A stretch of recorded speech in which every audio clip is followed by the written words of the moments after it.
93 რატა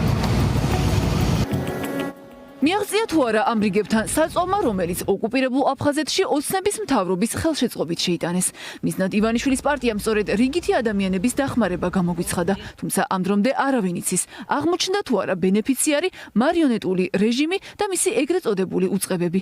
აქტუალურია უფრო მძიმე ვერსიაც, სამხედრო ბაზების შესახებ, ანუ არ არის გამორიცხული ქართული მხარის მიერ კონტროლირებადი ტერიტორიიდან ოკუპირებულ რეგიონში გაგზავნილი საწვავი, ახლა იქ ან სულაც რუსეთის ტერიტორიაზე სამხედრო ბაზებს ამუშავებდეს.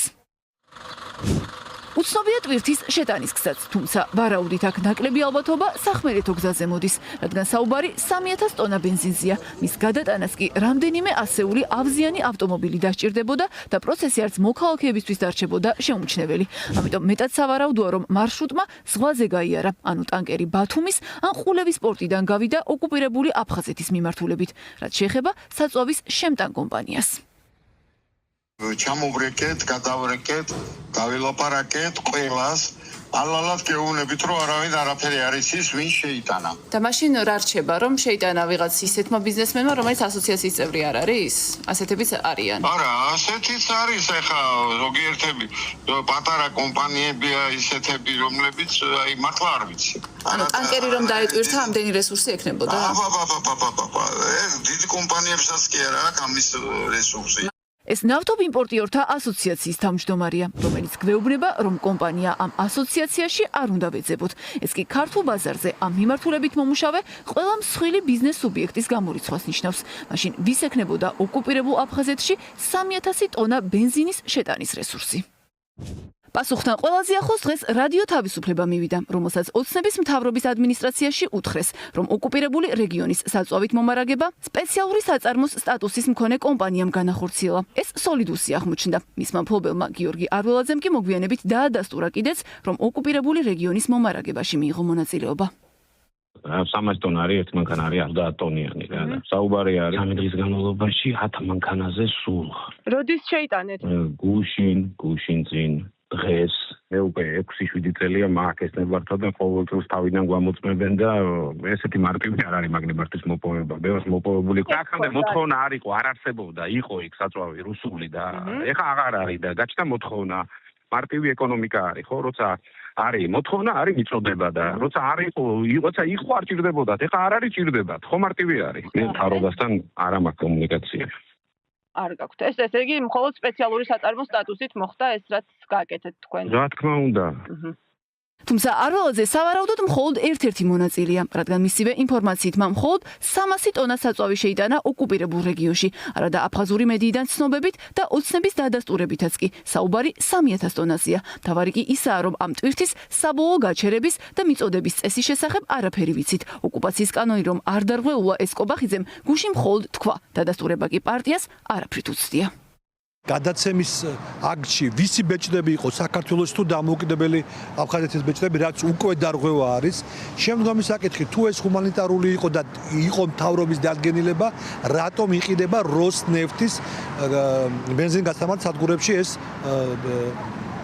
ნავთობპროდუქტები, რაც კიდე ერთხელ ბაზებს იმას, რომ ეს იყო კომერციული გარიგება.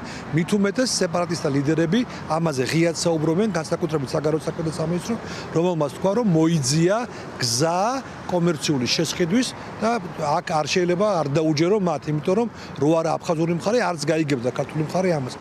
საყურადღებოა ისიც, რომ ოკუპირებულ აფხაზეთში ნავთობის ბაზრის დიდ ნაწილს რუსული როსნეფტი და მასთან დაკავშირებული კომპანია აკონტროლებს. როსნეფტი კი საერთაშორისო სანქციების ქვეშაა. ეს იმას ნიშნავს, რომ დაერღვა ორი კანონი. ერთი საერთაშორისო სანქციების, როდესაც ქართულმა კომპანიამ საწვავი მიაწოდა რუსულ კომპანიას და მათ შორის სანქცირებულ როსნეფტს და როსნეფტთან აფილირებულ მეორე კომპანიას და მეორეს დაერღვა კანონი ოკუპირებული ტერიტორიების შესახებ. რატომ არ ამხელს ივანიშვილის პარტია დეტალებს, რომ არა ინფორმაცია მარიონეტული რეჟიმისგან. ივანიშვილის პარტია საწვავის მიწოდების შესახებ საზოგადოებას არაფერს ეუბნებოდა. არადა კითხვა ახლაც ბევრია და ეჭვიც. ოპოზიციის ნაწილი არ გამორიცხავს, რომ ჰუმანიტარული დახმარების საფარქვეშ ოცნება კრემლს უწევდეს სამხედრო დახმარებას, რადგან საწვავი ომის დროს სწორედ სამხედრო დანიშნულების პროდუქტია. კრიზისი კი სწორედ მისმა დეფიციტმა გამოიწვია ოკუპანტ სახელმწიფოში. არის რამე მექანიზმი, დაცვის მექანიზმი იმის, რომ ეს საწვავი, რომელიც ვითომ კერძო კომპანიამ შეიტანა ოკუპირებულ ტერიტორიაზე, რომ არ მოხდება მაგალითად რუსეთის სამხედრო ძალების რეზერვუარებში, ან მაგალითად სეპარატისტული რეჟიმის საპოლიციო ძალების რეზერვუარებში. მე ვარ აბსოლუტურად დარწმუნებული, რომ ოკუპირებული აფხაზეთის ტერიტორიაზე ნავთობპროდუქტების შეტანას აქვს არა ჰუმანიტარული დანიშნულება, არამედ რუსეთის დახმარება იმ ნავთობის კრიზისის დროს, რომელსაც რუსეთი განიცდის უკრაინის დაბომბვების შედეგად. და ამ კრიზისს განსაკუთრებით განიცდის რუსეთის სამხრეთი მხარე. არ კმარა მხოლოდ კობახიძის განცხადება იმასთან დაკავშირებით, რომ მათ საქართველოს ოკუპაციის შესახებ კანონის შესაბამისად იმოქმედეს, ჩვენ ვიცით მათი კორუფციული მადა, ის რომ ქართული ოცნება იხჩობა კორუფციაში, ამაზე მეტყველებს ქართული ოცნების ყოფილი მაღალჩინოსნების ბრალდებები და მსჯავრდებები აღნიშნულ საკითხთან დაკავშირებით. თუ ეს განხორციელდა იმ მიზნით, რომ კრიტიკულ ინფრასტრუქტურას, საავადმყოფოებს, ადამიანებს, რომლებსაც გადაუდებელი საჭიროება უდგათ ამას, ამ ტვირთის მიწოდება პრობლემა არ არის, მაგრამ თუ ეს განხორციელდა როგორც ეკონომიკური აქტივობა, თუ ამან გაიარა როგორც სახელმწიფო ეგრეთ წოდებული საზღვარი და საბაჟო პროცედურები გაიარა. ეს არის ქვეყნის ტერიტორიული მთლიანობის წინააღმდეგ მიმართული აქტი. დაარღვია თუ არა ქართულმა ოცნებამ ოკუპაციის შესახებ კანონი და დაეხმარა თუ არა ოკუპანტს. კრიტიკოსების ეჭვებს ოცნება დაცინვით პასუხობს. შესაბამისი პოსტი რატი იონათამიშვილმა დაწერა და სწორედ ამ ტექსტში აღნიშნა, რომ საუბარი 3000 ტონა ბენზინზეა, რაც რუსეთის მარაგის მისი მტკიცებით უმცირეს ნაწილში ადგენს.